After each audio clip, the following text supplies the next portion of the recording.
The scene shifted to Area 4 of Huada. Xing Long stood at the center of the storm, his hand clenched, a biting cold aura radiating from him. His gaze, as sharp as a blade, was fixed on Yi. A single glance was enough to leave others gasping before his towering presence. The traces left by the 30-meter long blade looked horrifying from above. Yet, with a single strike, he had halted it all. The spot where he stood remained intact, while the floor around it sank deeply. He observed and spoke calmly, compared to my two Law 3 blades. Senior King Long's fist technique is indeed simple yet supremely powerful. A cold gleam flashed in his eyes as he looked at the master before him with admiring respect. As I expected of a nation peak, Senior King Long was wholly different from my master, Gong, who always attacked weaknesses to break an opponent. King Long instead chose a frontal confrontation, using pure strength to crush his foes. This is the way of a breaker of all methods, a force that can pierce any barrier. King Long now focused to an extreme, his fists spiraling within the fierce light. A low, hoarse voice rang out, saturated with killing intent. A massive surge of energy rushed forward. He widened his eyes, a shiver running through him. In that brief instant, Xing Long's iron-hard fist descended. The pressure it unleashed made the space tremble, and the whirlwind scream violently. At Yi's position, a blinding white light obscured the surroundings. He had almost no time to react. His body fell freely, motionless in mid-air. Xing Long watched the sight, his expression shifting as his voice rang out. Damn it, for the sake of winning, this kid dares to use forbidden techniques. Isn't he afraid of the serious consequences? Xing Long's face paled, and he blurted out anxiously, if a future National Pillars Martial Foundation is injured, it will be a huge problem. He stomped his foot hard, his figure shooting upward, reaching out to catch the falling Yi, to shield him from harm. As he pulled Yi into his arms, he felt a sudden, powerful force clamp tight and make him falter, then heard a half-mocking, half-playful voice. Hey, Mr. King Long, you've already taken more than half a step back. A win. Yi's face flushed. King Long was choked up, both angry and astonished. Thinking to himself, it actually fooled me. He used blood concealment to draw blood and create an illusion to deceive the senses, then combined it with moon concealment to weaken my strength. He could only sigh, close his eyes, and admit, this kid is not only skilled in combat but also sharp-minded with and unpredictable schemes. Finally, King Long lowered himself to the ground and stood facing him, his voice steady and low. You won. Speak. What do you want? He replied at once to Mr. King Long regarding your promise. I don't want it for now. King Long nodded, slightly in approval and praise. Well done. Thinking long-term. Not bad. He took a deep breath and then slowly instructed Yi. Your killing intent and martial principles have reached a certain level. Gongke's teaching isn't bad, but something is still missing. Having only killing intent without a strong physical foundation won't let you realize your full power. The body is the root of martial authority. Hearing this, he scratched his head and smiled. You mean I should train my physique more, right? He thought to himself. Senior Xing Long, I haven't even used the Emperor Godzilla form yet. Xing Long folded his arms, looking stern yet composed, and spoke in a grave voice. Yes, but the important thing is to train with someone strong enough. Your body's fundamentals must be guided by a master so you don't go down the wrong path. Upon hearing that, Yi brightened, squeezed his biceps, and replied cheerfully, I understand. Tomorrow I'll ask the of it. Physical Cultivation Academy for instruction. I hope to receive special training in strength. Seeing his naive expression, Grandmaster King Long could only grind his teeth inwardly.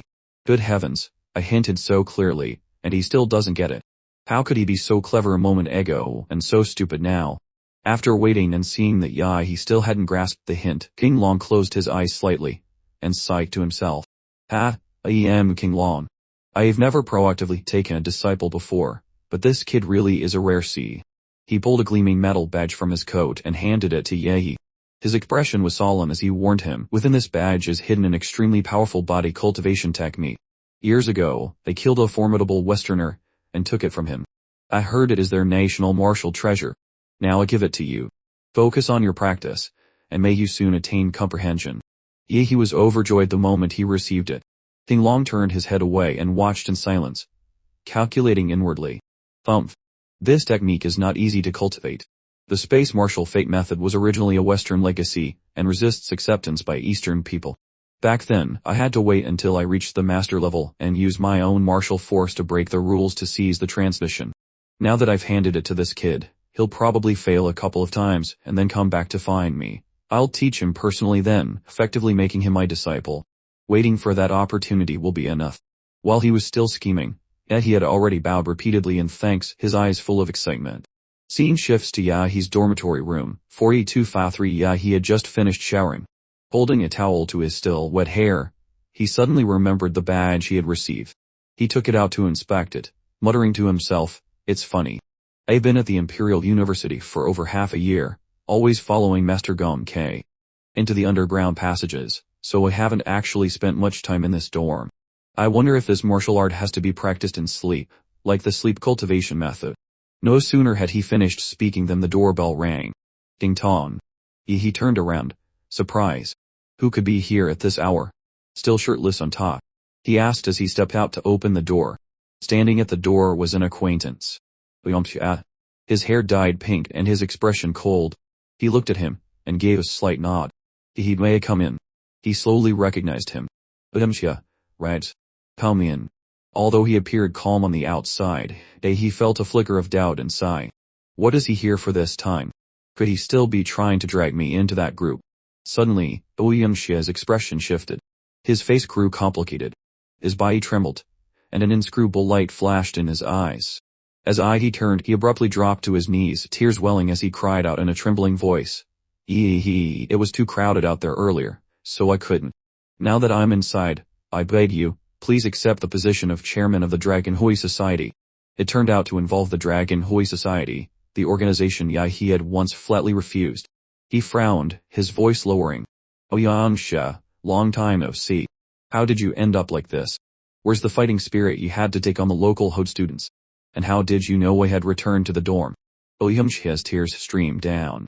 His hands still gripped the only towel covering Yahi's lower body. He choked out in response.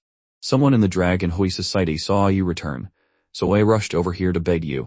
At that, Yahi's gaze suddenly went cold and his voice deepened. He secretly installed cameras to monitor me.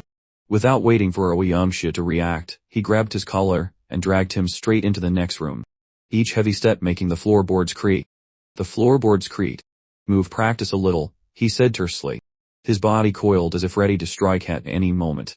Ouyamshi panicked and raised his hands, pleading, "Hey, listen to me. We didn't set up in your room. Only in the corridor. It was unavoidable. We meant no harm." After a moment, he was lying flat on the floor, gasping, and with no strength left to fight back. He had just beaten him and now looked down calmly, asking, "Now tell me, why did you come to me to ask me to be the association president? What on earth happened to your Longhui society?" Ouyamshi's face was swollen and bruised all over, with blood seeping from the corners of his mouth and his nostrils. His speech was broken and barely audible. Seeing him like that, he let out a soft sigh, took a pill from his person, and placed it in front of him. "I was a bit heavy, and it just now. Take this blood recovery pill, then tell me everything clearly." After swallowing it, Ouyamshi's circulation quickly resumed, and his injuries visibly eased. He sat up, took a deep breath, and then with a trembling voice, said, "Sai, the Longhui Society is about to collapse. I came to beg for your help.